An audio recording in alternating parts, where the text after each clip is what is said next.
जगत माता की, सभी श्रोताओं की, सभी माताओं की, सभी कन्याओं की जय जय श्री सीताराम। हरे ध्यान दीजिए मेरे श्रोता हो,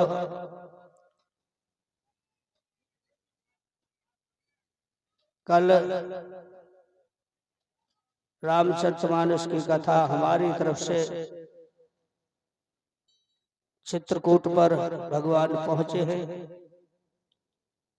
और उधर जब निखाद राजाओं के राजा वापस जब लौट करके आए तो सुमंत को उसी जगह पे जहां पर राम जी छोड़ करके गए थे सुमंत जी को, वहीं पर सुमंत जी खड़े मिले। ध्यान दीजिए माताओं, बहनों, भाइयों, बुजुर्गों, तो सुमंत जी जिस तरह राम जी जिस रास्ते से जा रहे थे उसी रास्ते पे निगाह उनकी टकी थी, पलक भी झपकना नहीं था उनका। तब निखाद राज ने आकर के कहा, हे तात सुमंत, अभी तक आप यहीं खड़े हो? तब उन्होंने अपने होश को संभाला और कहा, हे निखादों के राजा, क्या राम और वह बेटी सीता और लक्ष्मण, आप कहां तक उन्हें छोड़ करके आए हो? बोले, वह तो गंगा पार हो चुके। भरद्वाज ऋषि और वाल्मीकि ऋषि आश्रम के लिए मिलने को कह रहे थे, अब आगे की तो वही जाने पर कहां पहुंचे होंगे। तो ध्यान दीजिए, निखादों के राजा ने कहा कि आप वापस जाओ अवध के लिए। तो आज वो कहते हैं कि क्या मुंह लेकर के मैं जाऊं, जब मैं अयोध्या में पहुंचूंगा तो लोगों को क्या जवाब दूंगा।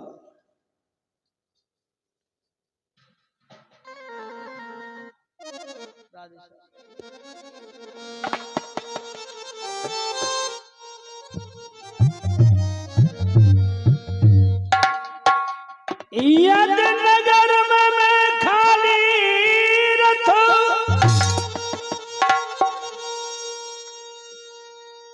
और लेकर के आगे जाऊंगा, आज लेकर के आगे जाऊंगा। अरे पूर्वासी जन पूछेंगे तब मैं कहाँ उत्तर बतलाऊंगा।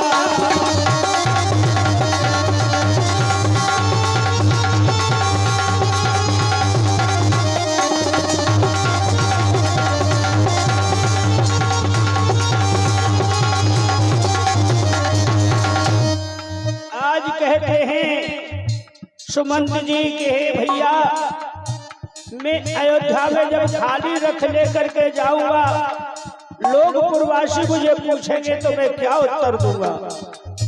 हेलो, हाँ देखिए, हमारे श्रीमान्य बांसी कुशवाहा चक्रामपुर वाले एवं जगत सिंह कुशवाहा चक्रामपुर वालों की ओर से हमारे श्रीमान्य श्री श्री 108 श्री व्यास जी महाराज का बड़े तालियों के साथ स्वागत किया जाए, पुष्पहार माला के साथ स्वागत किया जा रहा है। बोल बजरंगबली की, बोलिए खाती राजा महाराज की, सिद्ध गुरु महाराज की। बहुत बहुत धन्यवाद हमारे श्रीमान्य बांसी जी के लिए, बहुत बहुत धन्यवाद।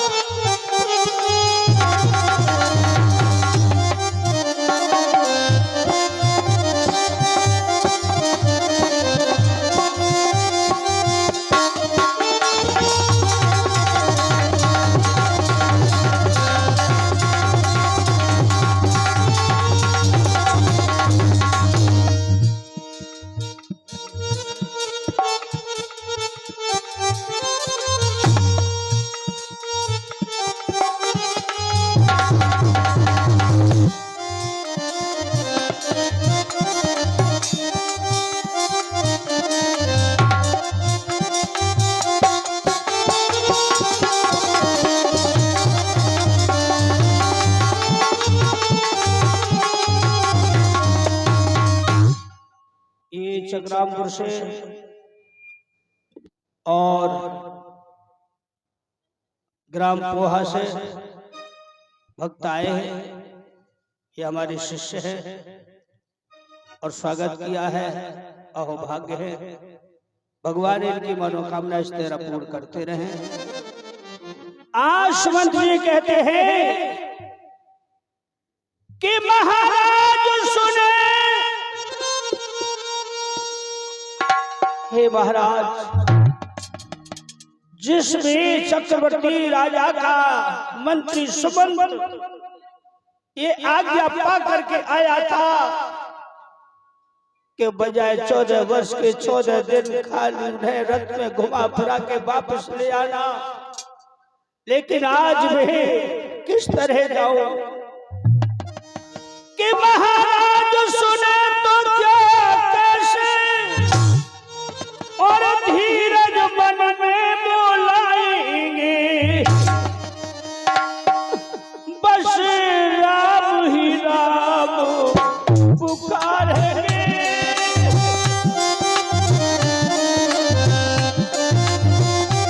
बस राम ही राम पुकारेंगे, रो रो कर प्राण गवाएंगे।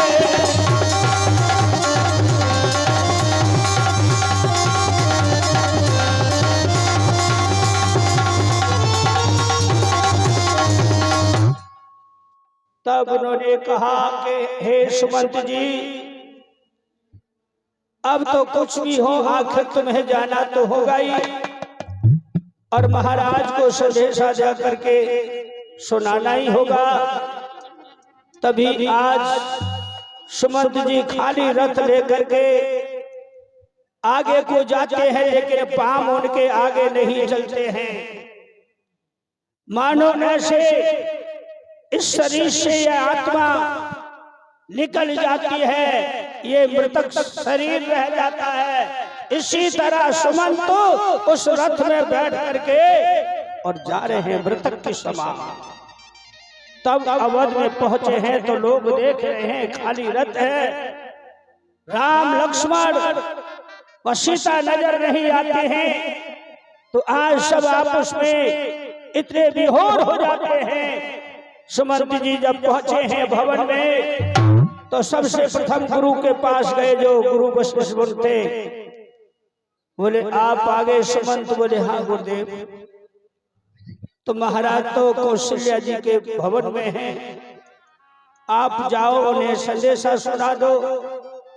बोले हे गुरुवर, मेरे अकेले हिम्मत नहीं पड़ रही है महाराज के पास जाने की, मैं कैसे उनको समझाऊंगा। आप समझदार, आप बुद्धिमान हैं, आप इस घर के पुरोहित हैं, आप ही उनको जाके समझाएं और मेरे साथ चले तो आपकी बड़ी कृपा होगी। इस तरह आज वहां से लेकर के वशिष्ठ को चले हैं। उधर महाराज दशरथ जी केवल पलक बिगर खोले राम ही राम पुकार रहे थे। कौशल्या जी बैठी है, इधर सुमित्रा बैठी है।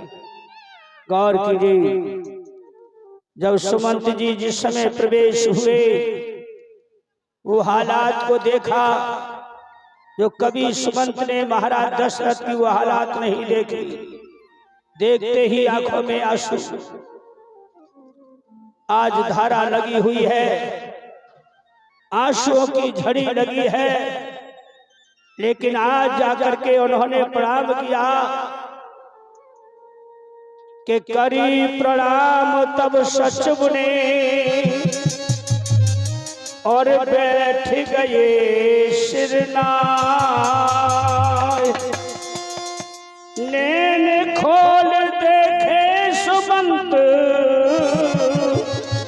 बोले सुमंत तुम आ गए? हाँ महाराज में आ गया। तो कहाँ है राम, कहाँ है बेटी सीता, कहाँ है मेरा लक्ष्मण? कुछ बोलते नहीं हो, बोलो ना। मैंने तो तुम्हें आज्ञा दी थी कि खाली रथ लेकर के मत आना, लेकिन आज मेरा बेटा राम कहाँ है? बोले राजन मुझे क्षमा करना कि अंतिम आपके आदेश को ये सुमंत पूरा नहीं कर सका और राम को वापस लौटा के मैं नहीं ला सका।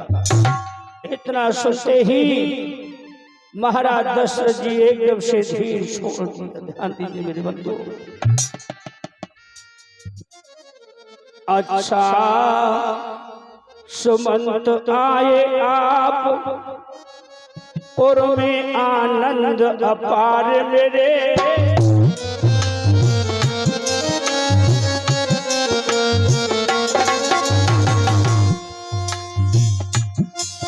अच्छा आनंद सुमंत सुनो पुर में आनंद अपार मेरे, बतला दो मुझको तुम जरा वो काहे जीवन पार मेरे।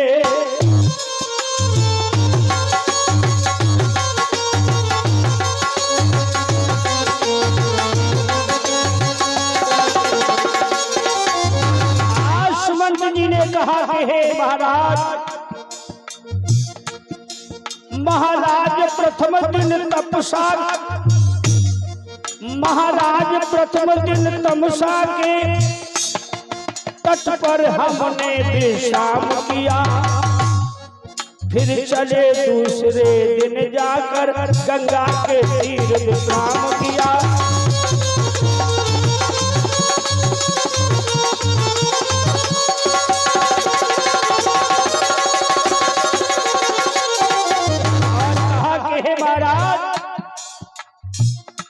दूसरे दिन हम गंगा के तट गोहराज के पास हमने निवास किया। आनंद पूर्वक तीनों को मैं छोड़ विपन में आया हूँ। महाराज चली मेरी आदि गत को लाया हूँ।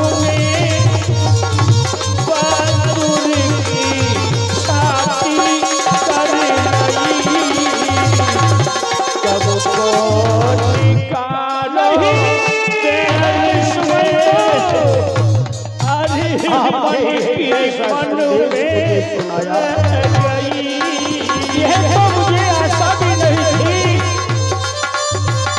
मैंने तुमसे वह आश लगाई थी कि मेरे राम को तुम भूबा खुला के वापस ले आओगे, लेकिन आज तुमने मेरी आज्ञा का उल्लंघन किया है।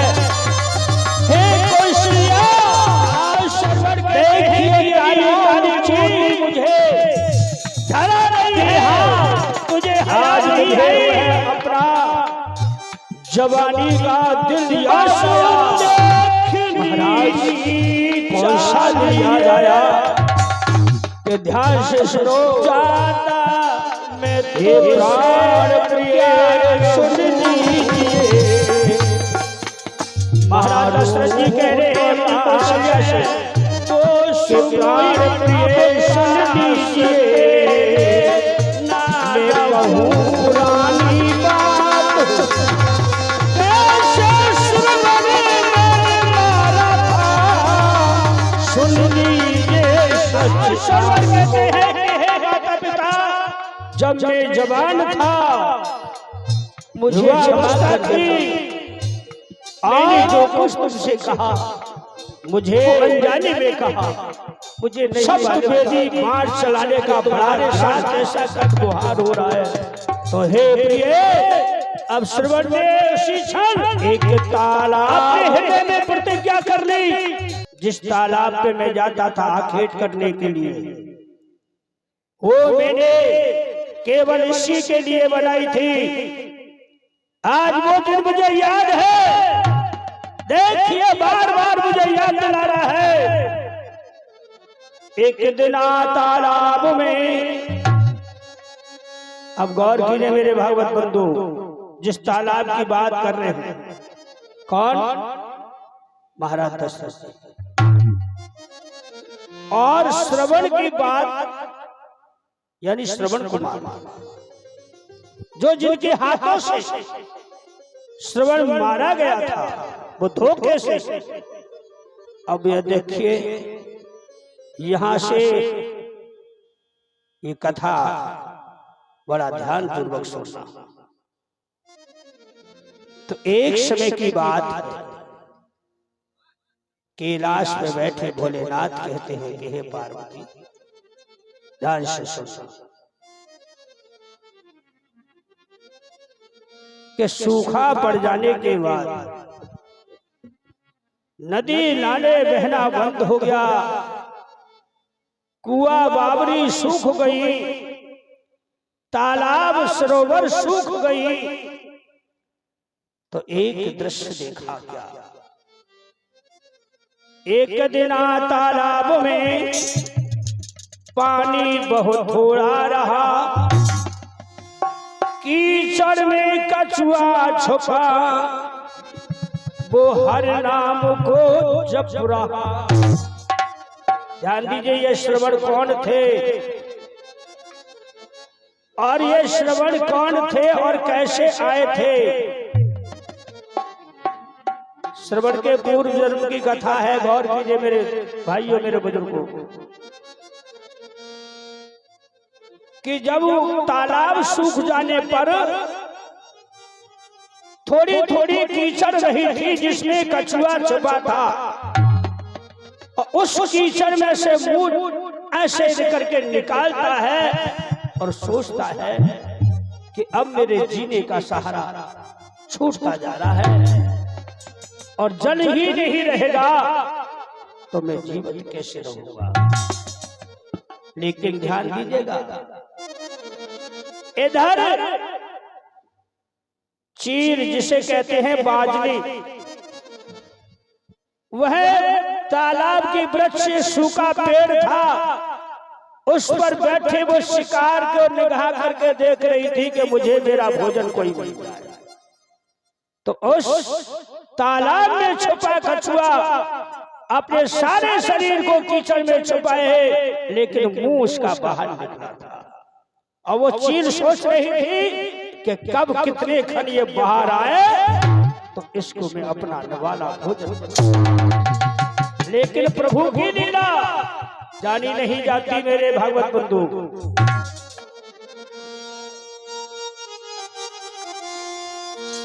कि हंसा और हंसनी दाना हो, कि हंसा और हंसनी दाना और गए वहीं पर आए करमगत जानी न काउके करमगत जानी न काउके।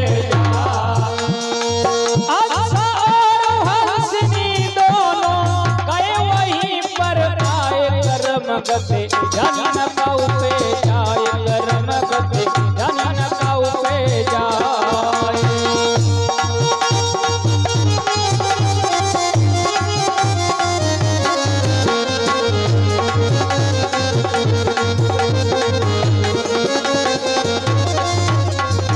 ध्यान दीजिए,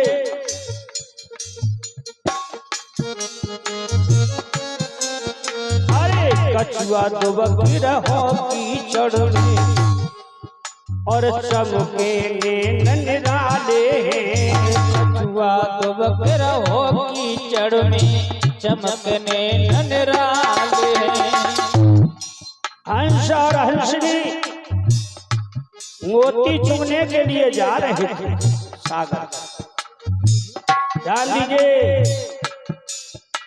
और वह कछुआ कीचड़ में छुपा हुआ था, रात्रि का समय था और चंद्रमा खिले हुए थे। और जैसे ही तालाब के ऊपर से गुजरते हैं, नीचे निगाह डाली हंसनी ने। हंसनी कहने लगी, अजी सुनते हो?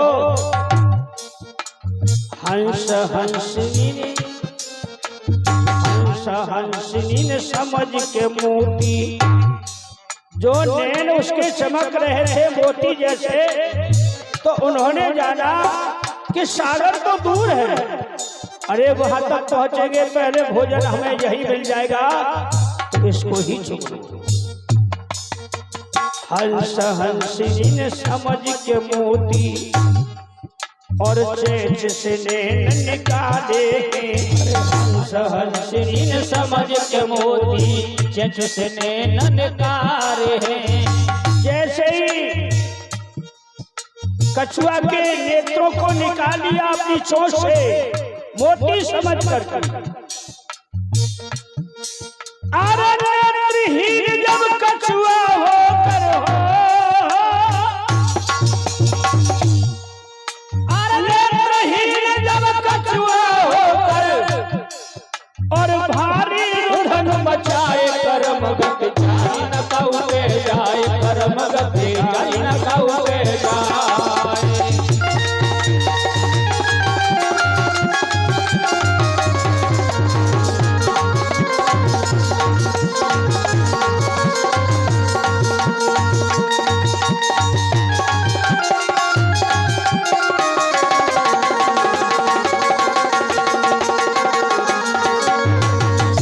और कीजिए, आज वह कछुआ नेत्रहीन हो गया और अपनी भाषा में रुदन करके वो कह रहा है कि हे हंसा और हंसनी, तुमने अच्छा नहीं किया।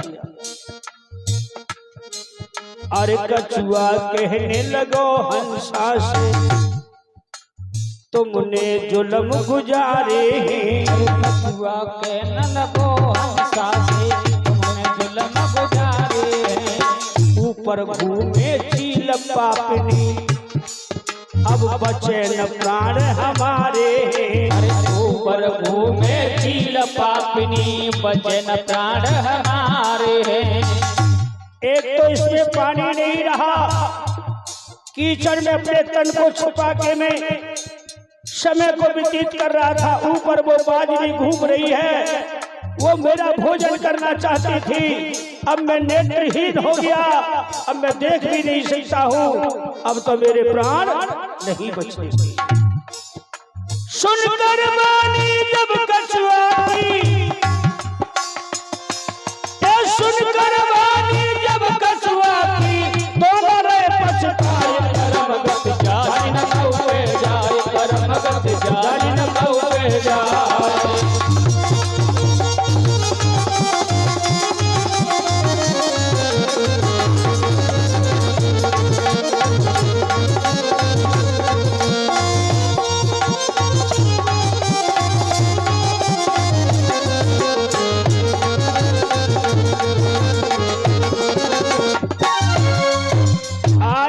और हंसनी बहुत बेचैन हो गए और कहा, भैया कछुआ क्षमा करना, हमसे बहुत बड़ी भूल हो गई। हमने तुम्हें मोती समझ करके और नेत्रहीन कर दिया। ध्यान दीजिए, क्यों कछुआ मन में घबरावे। हंसा ने कहा, क्यों कछुआ मन में घबरावे, हम तो यहाँ से ले जागे। अरे कछुआ मन में घबरावे, वो यहाँ से ले जागे। कैसे मारे चील पापनी और तो समुद्र में पहुँचागे। अरे कैसे मारे चील पापनी, तो समुद्र में पहुँचावे। और लकड़ी लाए तोड़ कहीं से, हंसा और हंसनी एक लकड़ी लिया, दोनों ने अपनी मुंह चोंच में दबाया और कछुआ से कहा, ए लकड़ी लाए तोड़ कहीं से, जाय मुख में ले दबाई। करम गति जाई न कहुए जाए, करम गति जाई न कहुए जाए।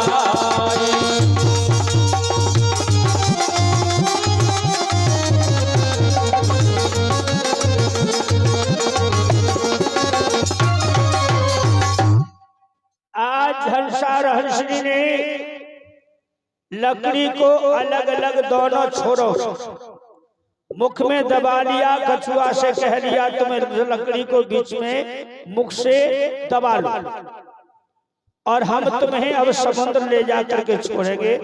वहां अथाह पानी है, तुम्हारा जीवन भी कट जाएगा। आज इसी तरह कछुआ ने मुख में लकड़ी को दबाया, लेकिन प्रभु की लीला जानी नहीं जाती है।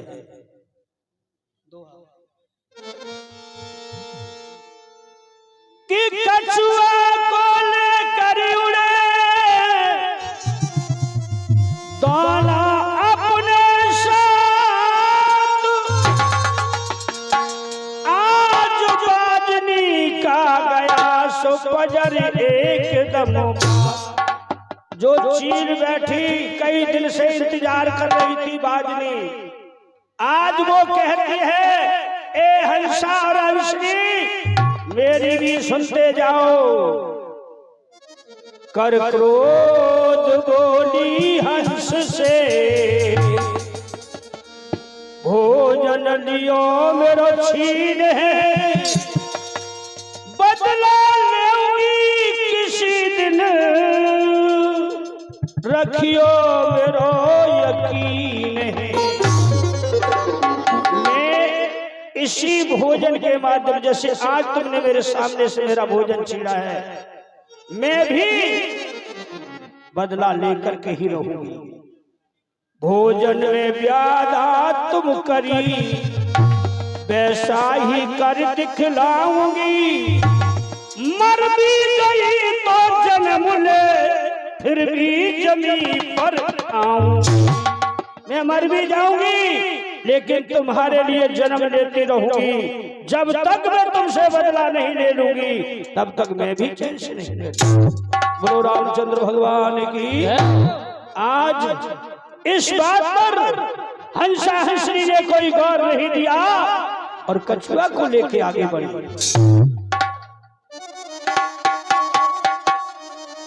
अरे होनहार की बात न सोचा भी देखो मन में। अरे होनहार की बात न सोचा कुछ भी रे मनो में। जा रहे हैं, रात्रि का समय है, गौर कीजिए।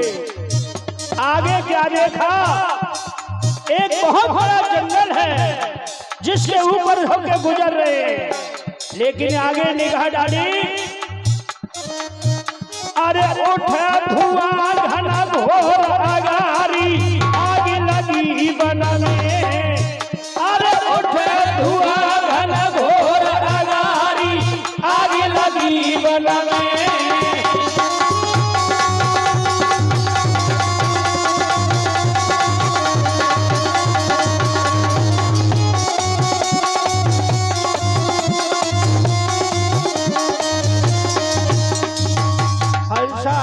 ने देखा कि वन में आग लग गई। उन्होंने थोड़ा ऊंची अपनी उड़ान ऊंची करी, लेकिन वह इतना वजन लेकर के ऊंचा उठ नहीं सकते। अब उसके ऊपर होकर गुजरते तो गौर कीजिए, अरे लपटी अग्नि की लहरानी, अरे लपट अग्नि की लहरानी। जैसे ही उसमें से अग्नि की लपट कछुआ की पीठ से लगी, ध्यान दीजिए, अरे व्याकुल कछुआ भयो कहनला गोमुख सेवानी। अरे व्याकुल कछुआ भयो कहनला गोमुख सेवानी।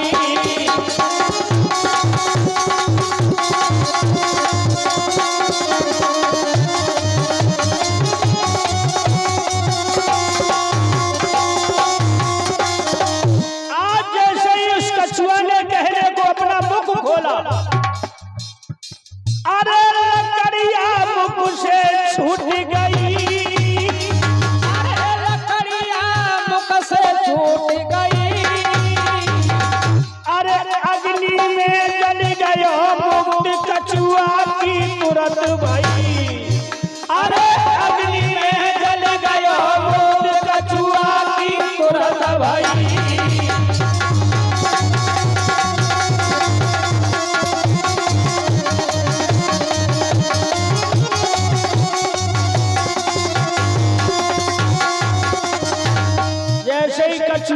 मुख कहने को फाड़ा, लकड़ियां छूट गई, अग्नि में जल के भस्म हो गया। और हंसा हंसनी एकदम से घबरा गई। अरे हंसनी हंसा घबराए, हंसा घबराए, अब जीना है धिक्कार, प्राण नहीं जाके बच पाए।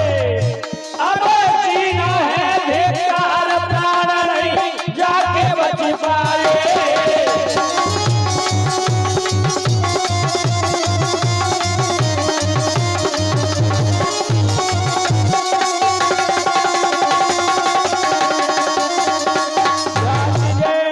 मेरी माताओं बहनों भाइयों बुजुर्गों, आज हंसा ने कहा हंसनी, एक तो हमने इसको नेत्रहीन बना दिया, दूसरे से समुद्र ले जा रहे थे, वो भी काम हम नहीं कर सके, अब हमारा भी जीना धिक्कार है।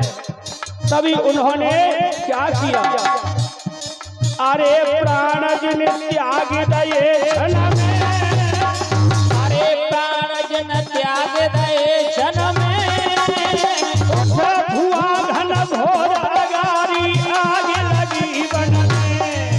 अरे उठे धुआं घन घोर अगारी आग लगी बन में।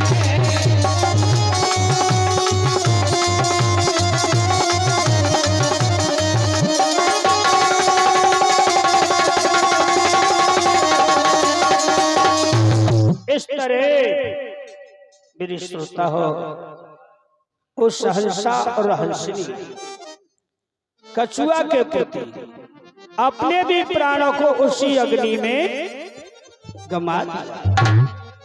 अब ध्यान दीजिए, ये इस शरीर को त्याग करके कहां कहां पहुंचे।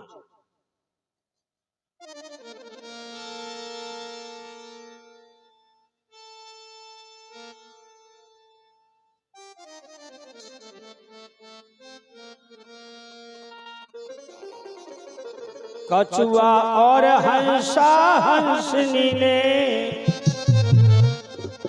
दीने प्राण गमाए, और अधिक तीर से बाजनी सो पंचो इत मर जाए।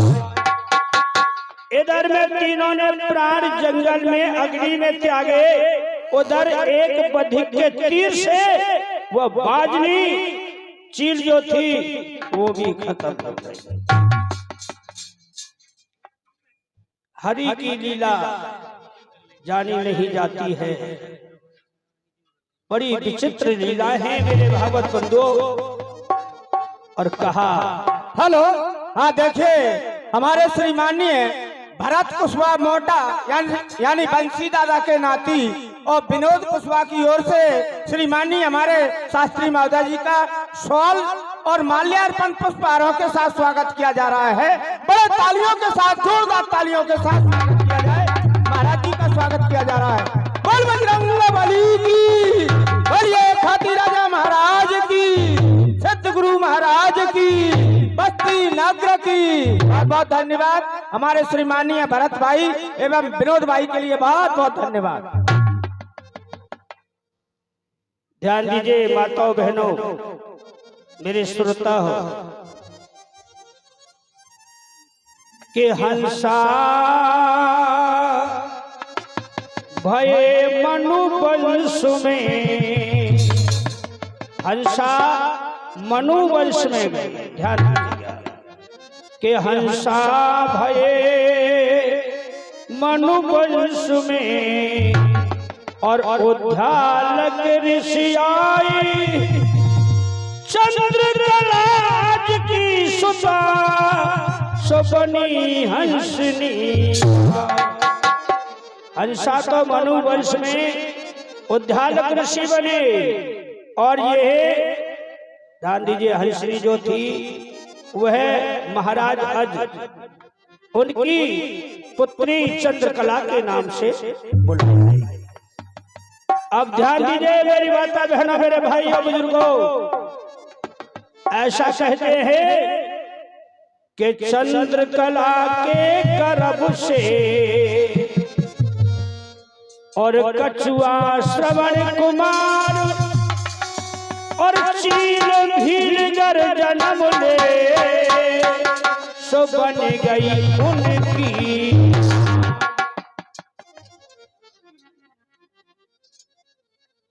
चंद्रकला के गर्भ से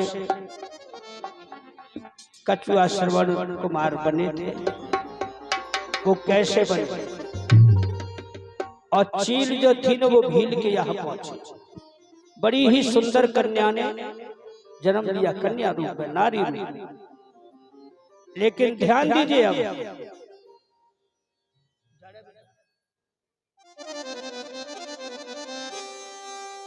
तुम सुनो सभी धर ध्यान और सत्य ले मान कथा समझाऊं। ये अंधे कैसे भये रे तुम्हें तो समझाऊं।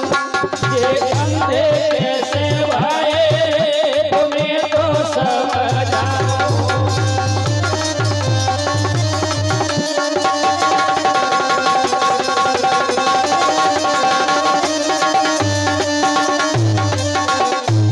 गौर कीजिए और ध्यान दीजिए। ऐसा वेद कहता है, मेरे भागवत श्रोता हो, माताओं बहनों, कि उद्यालक ऋषि जो थे ना, गंगा के किनारे उनका आश्रम था। और ध्यान दीजिएगा और गौर कीजिएगा। अब ये चंद्रकला वहां कैसे पहुंची और उधर इन दोनों को श्राप मुक्त कैसे हुआ, इनके नेत्रहीन कैसे हुए। एक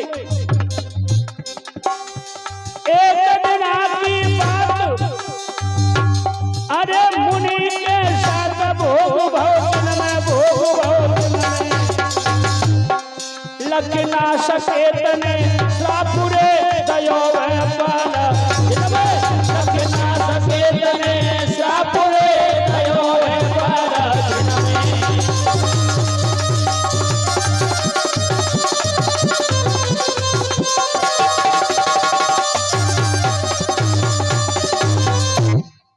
ये नाश के चंद्रकला के गर्भ से ये कुआरे के थे। ध्यान दीजिए, क्योंकि एक दिन ऋषि को वीरजपात हुआ जो गंगा के किनारे रहते थे और वो सुबह 4 बजे स्नान करते थे और उधर 4 बजे ही चंद्रकला स्नान के लिए जाते थे।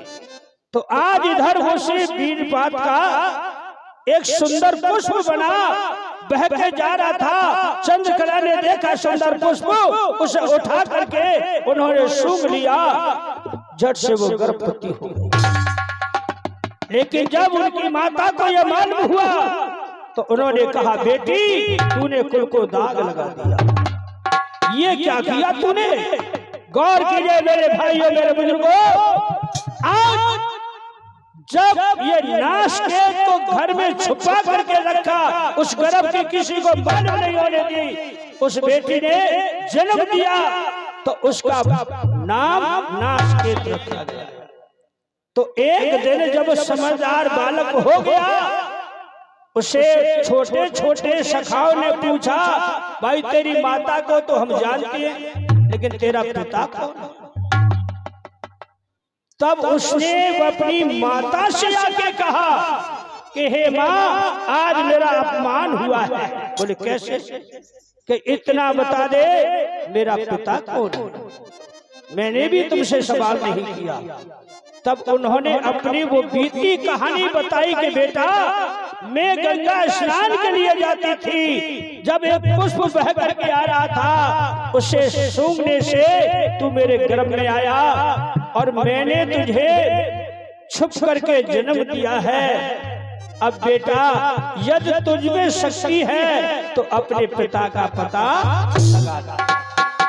तब उसने कहा कि तुम माता, वो पुष्प किधर से आ रहा था? बोले बेटा पश्चिम से आ रहा था, पूरब को जा रहा था। तो आज उसी घाट से नासकेत सीधे गए उस आश्रम पे पहुंचे जहां उद्धालक ऋषि तपस्या कर रहे हैं। उन्होंने अपने तेज के वास्ते पहचान लिया कि यही मेरे पिता हो सकते हैं। तब उन्होंने सारी बात जाकर के वह बताई। तब महाराज ने अपनी लाज रखने के लिए चंद्रकला को ले जा करके और उनके आश्रम पर ही पहुंचे और वहीं उनको भेंट कर दिया लोग। तो चंद्रकला पत्नी के रूप में वहां रहती थी, उद्धालक ऋषि की रिश्तेदारी बनी। लेकिन गौर कीजिए, एक दिन नासकेत खेलने निकल गया और इधर दिन में काम विवश हुए। ये दिन में भोग कर रहे थे तो चंद्रकला आज उद्धालक ऋषि और जैसे ही नासकेत का आना हुआ अपने पिता और माता को इस हाल में देखा, एकदम तो नासकेत क्रोधित हुआ। पिताजी, क्या तुम्हें दिन और रात का ये भी भावना हुआ? धिक्कार है, तुम तो तपस्वी हो, महात्मा हो, और हे माता, आज तुमने भी माता कहने का वही अभ्यास नारायण ने दिया। क्या बोले? अरे बोले ना सके और तारी,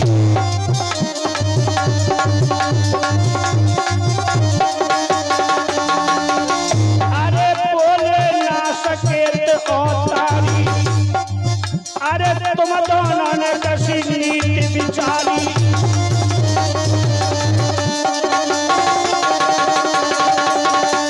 ध्यान दीजिए, आज नासकेत क्रोधित होकर के अपने माता पिता से कहता है, अरे दोनों भैया काम के बंधा बंधा बंधा दी बंधा, अरे जाओ दोनों तुम अंधी अंधा।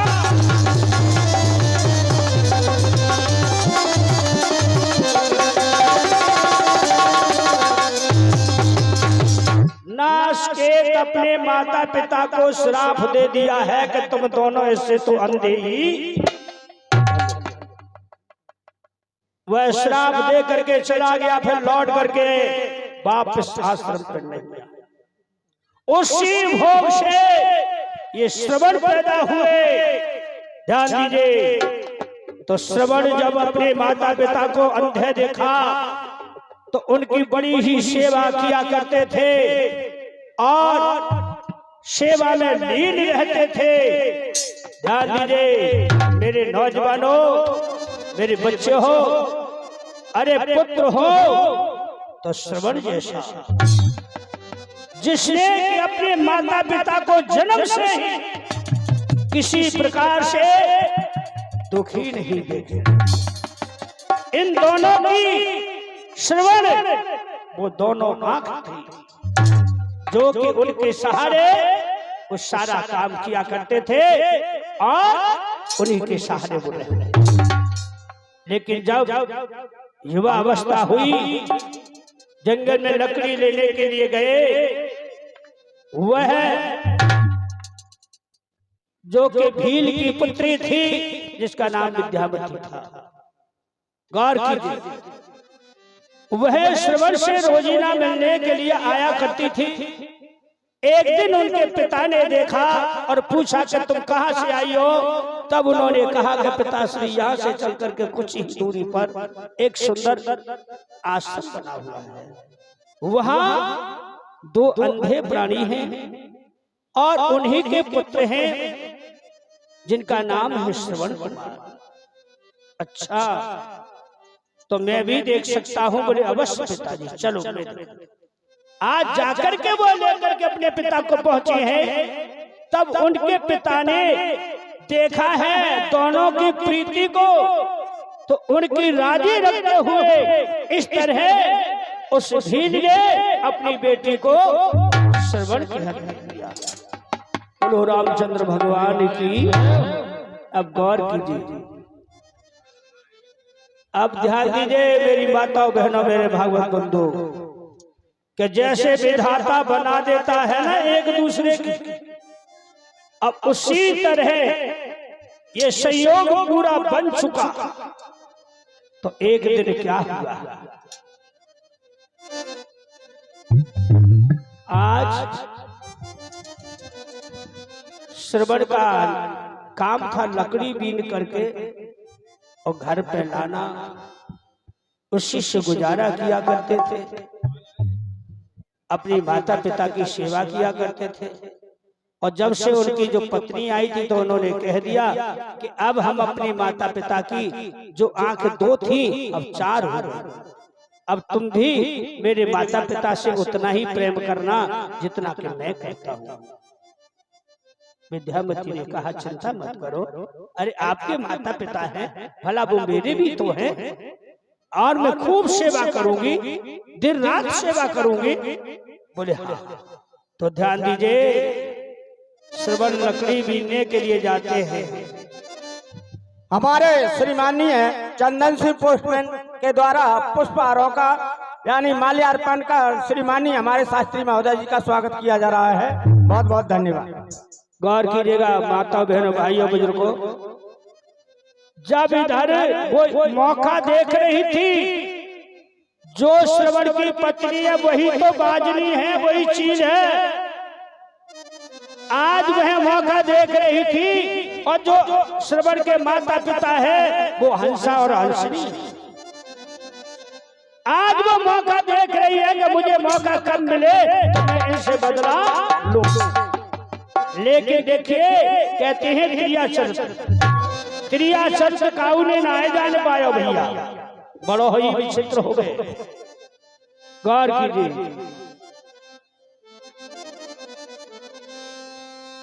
एक है श्रवण की नार, सुनो भरतार बनी कूजैया, तुम लाओ लकड़ी बीन रे नहीं पलकी देर लगइयो, तुम लाओ लकड़ी बीन रे नहीं पलकी देर लगइयो।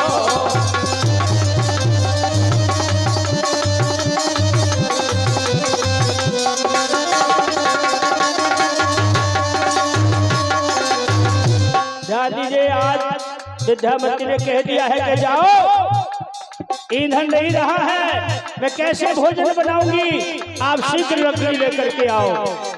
अब वो क्रिया चर्च यहाँ से दिखाती है, इधर श्रवण लकड़ी लेने के लिए गए और उधर श्रवण कुमार चल गए मगन मन भये, न देर लगाई न देर लगाई। अब इत श्रवण की नारी की सुनो जी चतुराई, अरे इत श्रवण की नारी की सुनो जी चतुराई।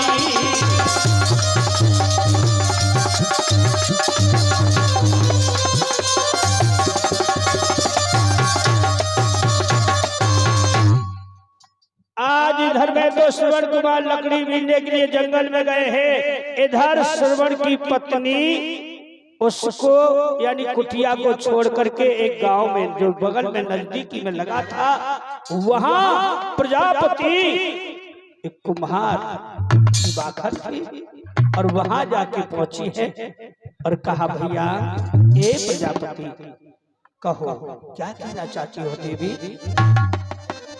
कि भैया आज मैं एक बहुत जरूरी काम से आई हूँ तुम्हारे पास। बोले बता तो दो कौन सा काम है। कि अरज मेरी सुन लीजो भैया, अरज मेरी सुन लीजो, मैं मानूंगी एहसान तुम्हारा। अरज मेरी सुन लीजो, मैं मानूंगी एहसान तुम्हारा।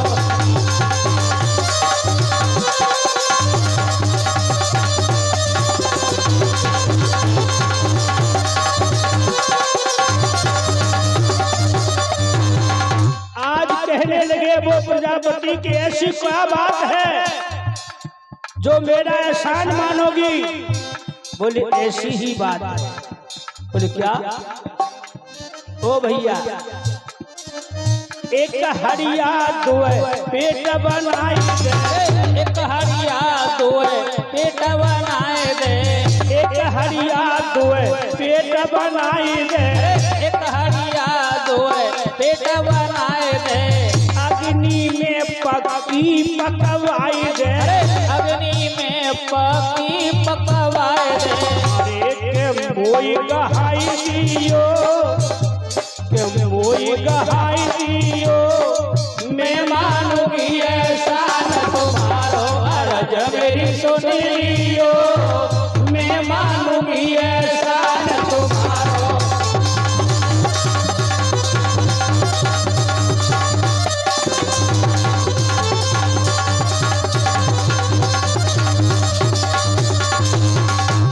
आज कहा कि हांडिया तो एक हो, लेकिन उसमें दो पेट हो, एक साथ दो भोजन बन के तैयार हो। बोले ऐसी हड़िया तुम बना लोगे? बोले हाँ, मैं तो चाय जैसी बना दूंगा। तो सुनो, मुँह मांगी तू कीमत पावे, मुँह मांगी तू कीमत पावे, मुँह मांगी तू कीमत पावे, मुँह मांगी तू कीमत पावे, लेकिन एक शर्त है मेरी। वो कौन सी? खबर तीसरे पे नहीं जावे, खबर तीसरे पे नहीं जावे, अरे मान मेरो रख लियो, हाय मान मेरो रख लियो, मैं मानूंगी एहसान तुम्हारो, अर्ज मेरी सुन लियो, मैं मानूंगी एहसान तुम्हारो।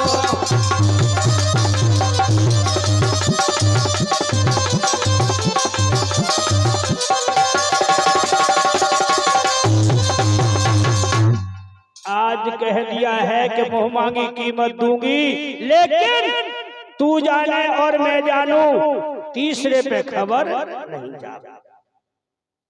बोले नहीं जाएगी। ऐसी ही हड़िया उस प्रजापति कुम्हार से बनवाई दो पेट वाली। अब श्रवण को तो ये कुछ नहीं पता है कि क्या हो रहा है। श्रवण तो लकड़ी बीनने के लिए जाते हैं और कह जाते हैं कि अच्छी प्रकार से मेरे माता पिता की सेवा करना, ठीक से भोजन खिलाना। बोले चिंता मत करो, मैं हूं। जब हांडी आ गई तो यहाँ पर ध्यान दीजिए माता बहनों, आज किस तरह भोजन बनाती है और किस तरह वो कहे वचन का बदला लेती है।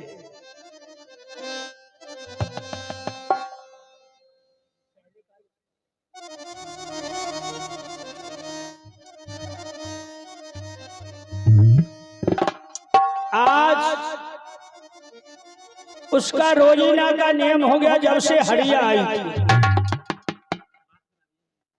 लेकिन हे माता बहनों, फर्क कितना था वो कथा से सुनकर के आपको मालूम है।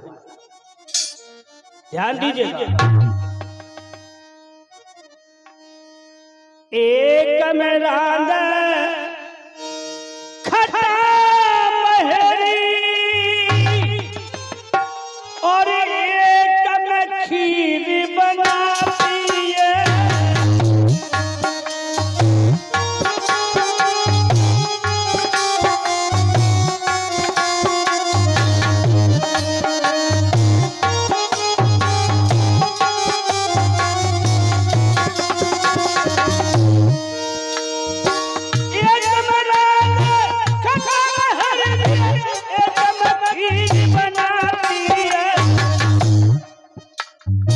सास ससुर को महर दिया, पत को खीर खवाती है।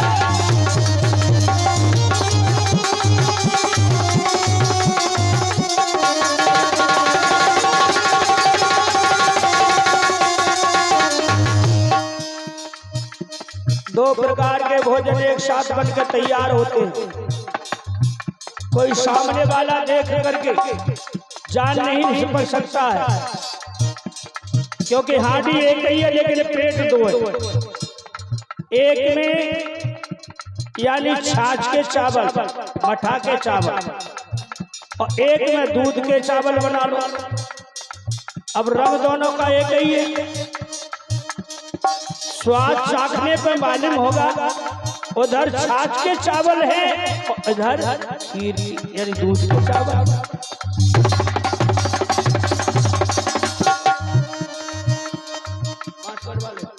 श्रीमान मायाराम जी बास करवा दीजिए, उनकी तरफ से 211 रुपये की मदद आई है। भगवान उनकी मनोकामना पूर्ण करे। गौर कीजिए माताओं, दोनों चीज एक जैसी हैं लेकिन स्वाद चाखने पर मालूम होगा। श्रवण जब आते हैं तो उनको तो खीर का भोजन देती है और खुद खाती है, और उनके माता पिता को वो चावल जो छाछ के हैं जिन्हें महेरी बोलते हैं उससे जाकर के खिलाता है। आहा, एक कर करके वो अरे काली खूब सुनाती है। खाए तो खाए ले लुच्चा लुच्ची बातन में आती है, लुच्चा लुच्ची बातन में आती है।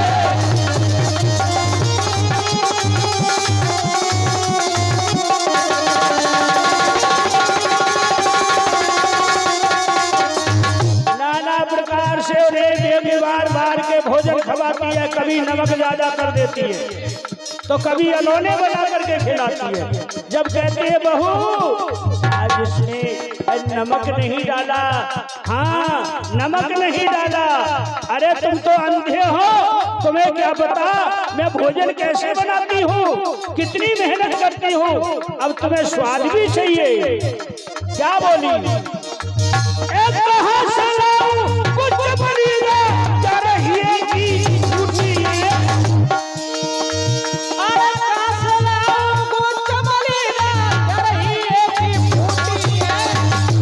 मरे नमाज़ोले, मरे नमाज़ोले बनावे हम सच्ची तू झूठी है।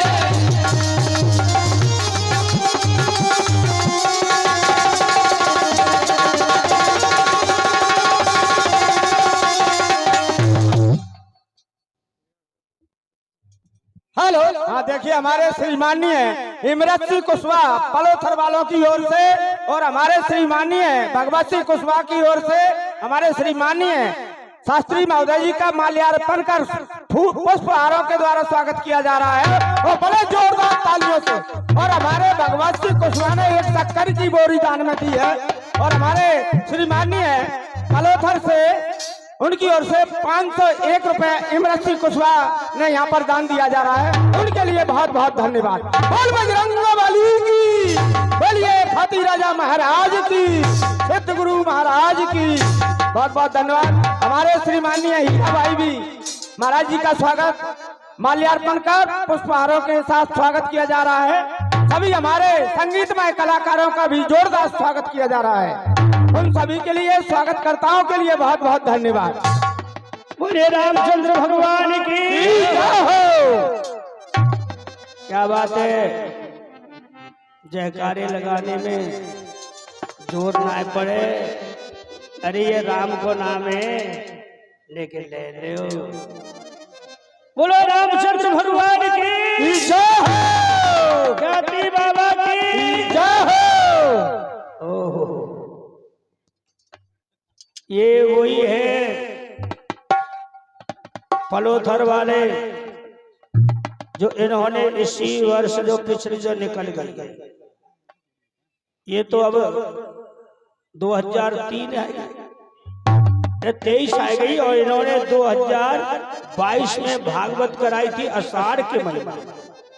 और ये इन्होंने एक शब्द मुझसे कहा था, एक 2 साल पहले की भागवत बुकिंग 2 साल पहले, लेकिन बीच में लग गया लॉकडाउन, लॉक बंद। पैसा बंद, लॉकडाउन और जानो आनो बंद, कोई मर जाए चाहे देख वो बंद और हाथ लगाए वो बंद। ऐसी बीमारी काऊ बुखार जुखाम है जाए बाप है तो बेटा क्या कह रहा होने जाओ तो कोई बोलिए बेटा जा तो कोरोना घुस जाओ बारे या जमाने। मैं तो ये कहता हूं जब किसी बीमारी की कोई दवाई ही नहीं है तो भगवान से बड़ी कोई दवाई है ही नहीं, उसका स्मरण करो तो तुम्हारा वह कले भी कट जाए। दूसरी साल में दूसरा लॉकडाउन लग जाने के बाद में भागवत इनकी असार में पूरी कर पाई, पर इन्होंने क्या शब्द कहा था कि महाराज जी सूखा पड़ गई है सो मुंह भरी ना भाई। अब मुंह भरी ना भाई तो अब हमने कही भाई हमें भाई कछु दान दक्षिणा चाहिए, जे हमारे जो 5-7 गृहस्थी है ना इन्हें हमें देना पड़ता। तो भैया हमने कहा सोचो मैंने कि चलो हमें आन तो दो। अब जैसे ही हम वहां पहुंचे वाई रात में बादल भैया ऐसी भाई हमन जानी जी वह गए भाई 60 सावन को महीना है सो जागे आगे निकल जाएंगे हमें का मालूम है कैसे हो। कथा प्रारंभ यानी कलश यात्रा शुरू हुई, ऐसी बरसात भई केवल कथा के समय बूंद बंद है जाए